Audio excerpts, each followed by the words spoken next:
Hi everybody and welcome back to story time. I hope you're all doing really well, keeping yourself safe and busy at home. We're ready to carry on with our story, Gangster Granny. So we're up to chapter 16, N-O spells no. No, shouted Granny as her hearing aid began whistling furiously. Yes, shouted Ben. No, yes, no, yes. No! Yes! This went on for a few minutes.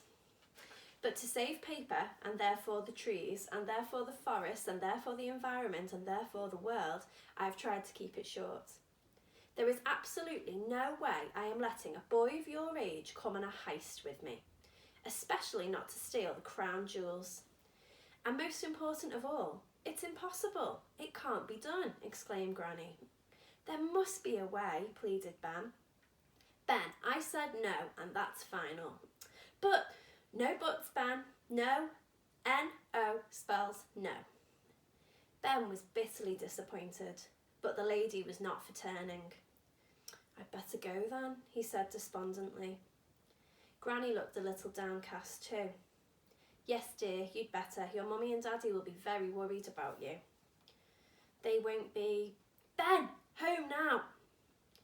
Ben was sad that Granny was becoming like one of the boring grown-ups again, just when she'd started to become interesting. Still, he did what she said. Apart from anything else, he just didn't want to make his parents suspicious, so he raced home and climbed up the drain pipe to his bedroom window before rushing downstairs to the living room.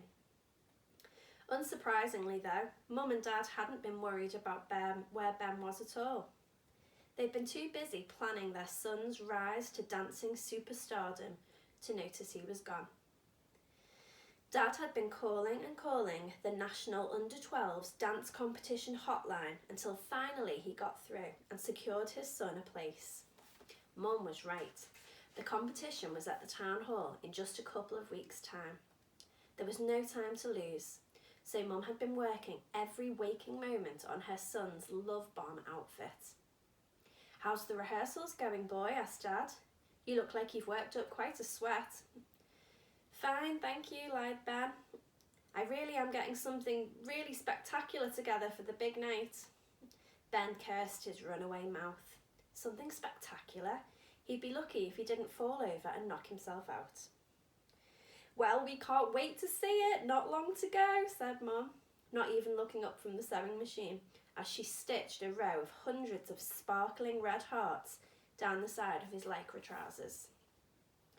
I'd kind of like to practice on my own for now, Mum, you know, Ben gulped nervously, until it's completely ready to show you. Yes, we understand, said Mum. Ben sighed with relief. He had bought himself a bit more time. But only a little bit. In a couple of weeks, Ben was still going to have to perform a solo dance routine for the whole town. He sat on his bed and reached underneath it for his stash of plumbing weeklies. Flicking through an issue from the previous year, he saw that it contained a feature entitled A Short History of Plumbing that focused on some of London's oldest sewage pipes. Ben frantically turned the pages to find it. Eureka! There it was. Hundreds of years ago, the River Thames, on the banks of which the Tower of London is situated, had been an open sewer. Technically speaking, that means there was a lot of wee and poo in it. Buildings along the riverside simply had big pipes leading from their toilets straight into the river. In the magazine were detailed historical diagrams of various famous buildings in London, showing where their old sewage pipes connected to the river. And Ben's finger ran down the article. Yes, a chart of the sewer pipes at the Tower of London. This could be the key to stealing the crown jewels. One pipe was nearly 1 metre wide, big enough for a child to swim up, and maybe big enough for a little old lady too. The article also said that when the plumbing systems were modernised and proper sewers installed, a lot of the old pipes were simply left where they were because it was simpler than digging them up. Ben's head spun as he thought about what this meant. It was possible, just possible, that there was still a huge pipe leading from the Thames into the Tower of London, and that most people, apart from the very keen plumbing enthusiasts, had forgotten it was there. Ben wouldn't have known himself if he hadn't been a long-term subscriber to Plumbing Weekly. He and Granny could swim up that pipe and get into the tower. Mum and Dad were wrong, he thought. Plumbing can be exciting. Of course, it was a sewage pipe, which wasn't ideal, but any poo and wee still in it would be hundreds of years old. Ben didn't know if that was a good or bad thing. At that moment, he heard a creak on the floorboards and his bedroom door flew open. His mum burst in holding a big piece of lycra that looked ominously like his love bomb outfit. Ben quickly concealed the magazine under his bed, which made him look incredibly guilty. "I was just going to get you to try this on," said Mum. "Oh yes," said Ben as he sat on his bed awkwardly, his heels pushing the remaining Plumbing Weeklies out of sight of Mum's prying eyes. "What's that?" she said. "What did you hide when I came in? Is that Nuts magazine?" "No," said Ben, swallowing his guilt. This looked way worse than it was. It looked like he was hiding magazines under the bed. "It's nothing to be ashamed of, Ben. I think it's healthy that you are expressing an interest in girls." "Oh no," thought Ben. "My mum's going to talk to me about girls." "There's nothing embarrassing about being interested in girls, Ben." "Yes, there is. Girls are gross." "No, Ben, it's the most natural thing in the world." "She's just not stopping." "The dinner's nearly ready, love," came a shout from downstairs. "What are you doing up there?" I'm talking to Ben about girls," Mum shouted back. Ben was so red that if he opened his mouth wide enough, he might be mistaken for a postbox. "What?" cried Dad.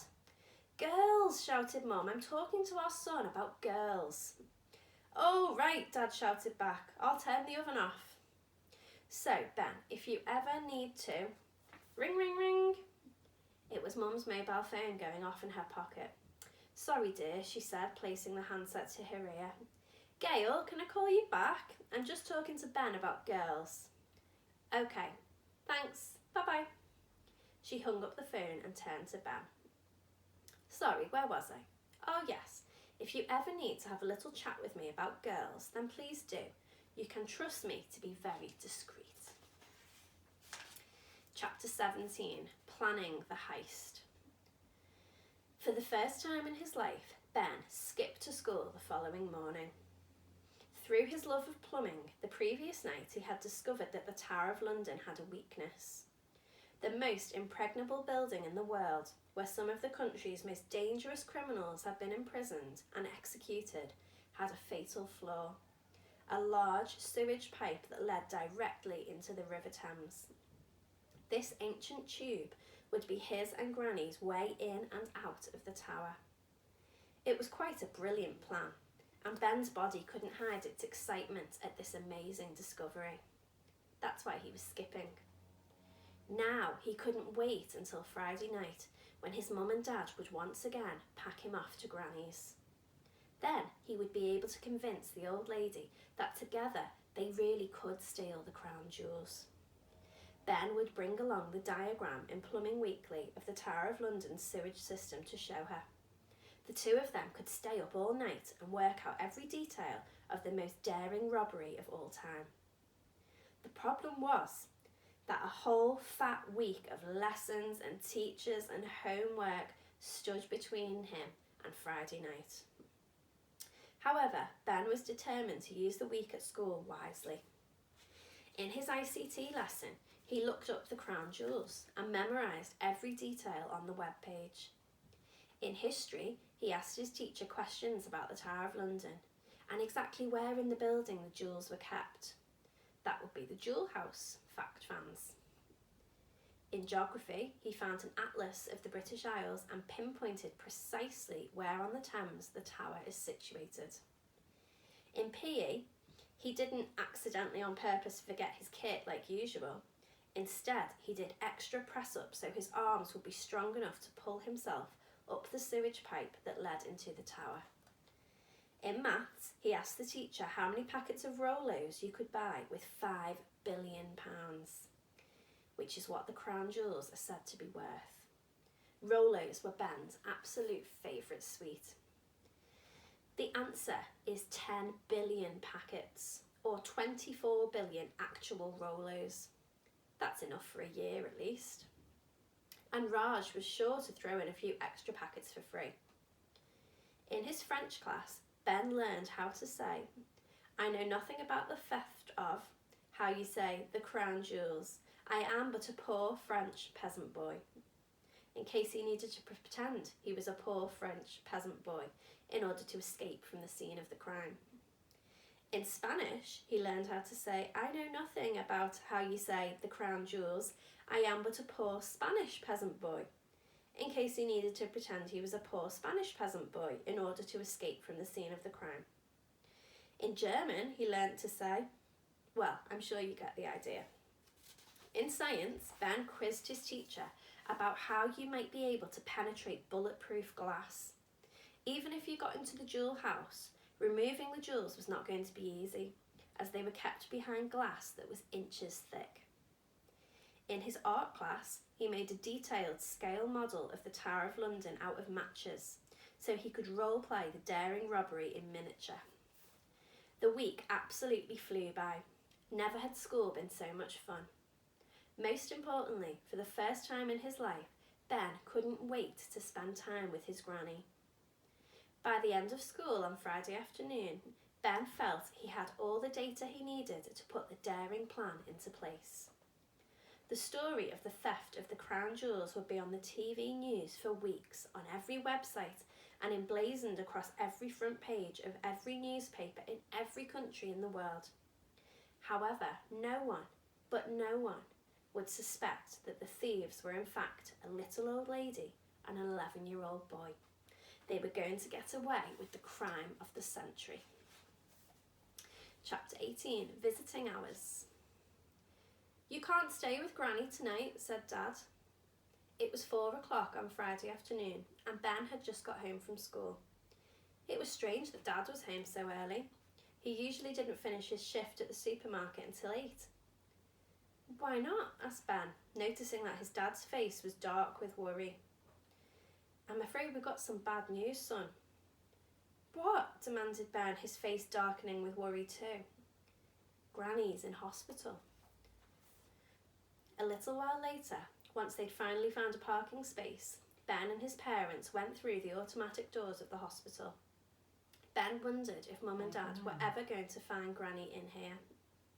The hospital was impossibly tall and wide, a great monument to illness.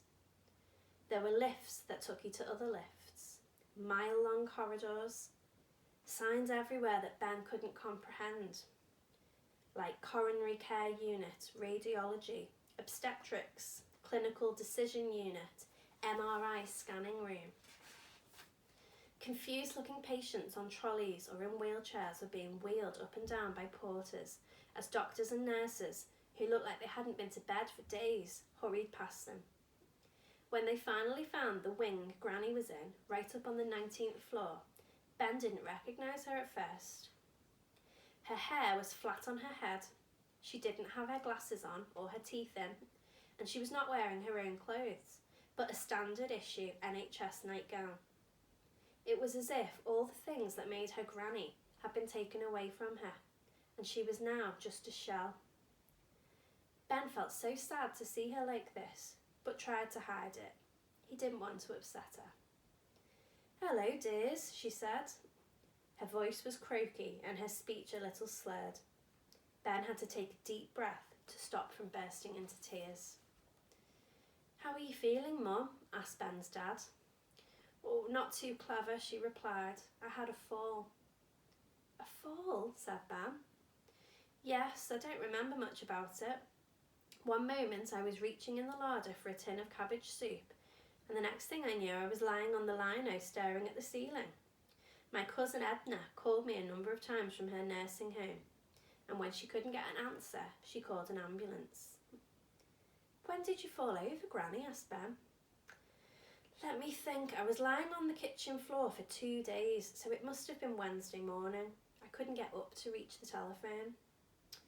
I'm so sorry, Mum, said Dad quickly. Ben had never seen his father look so upset. It's funny because I meant to call you on Wednesday, just for a chat to see how you are, said Mum, lying.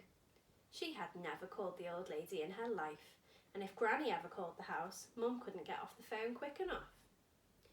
You weren't to know, my dear, said Granny. They did all kinds of tests this morning to see what's wrong with me, x-rays, scans and the like. I'll get the results tomorrow. Hopefully I won't be in here too long. I hope so too, said Ben.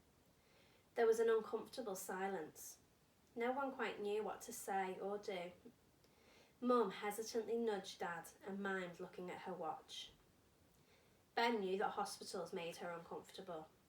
When he had his appendix out 2 years before, she'd only visited him a couple of times, and even then it had made her sweat and fidget. Well, we better be off, said Dad. Yes, you go, said Granny, with lightness in her voice, but sadness in her eyes. Don't you worry about me, I'll be fine. Can't we stay a little longer? Piped up Ben. Mum shot him an anguished look, which Dad clocked. No, come on, Ben, your Granny will need to get to sleep for a few hours, said Dad, as he stood up and readied himself to leave. I'm quite busy, Mum, but I'll try to pop in over the weekend. He patted his mother on the head, like one might pat a dog. It was an awkward gesture. Dad wasn't a hugger. He turned to go. Mum smiled weakly and then pulled a reluctant Ben across the ward by his wrist. Up in his bedroom later that evening, Ben determinedly sorted all the information he'd gathered from school that week. We'll show them, Granny, he thought fiercely. I'm going to do it for you. Now Granny was ill, he was even more determined to do it than ever before. He had until tea time to plan the greatest jewel theft in history. So we're going to stop there. So when we come back tomorrow, we'll be reading chapter 19, A Small Explosive Device. Hope you've all had a lovely day, and I'll see you all soon. Take care. Bye.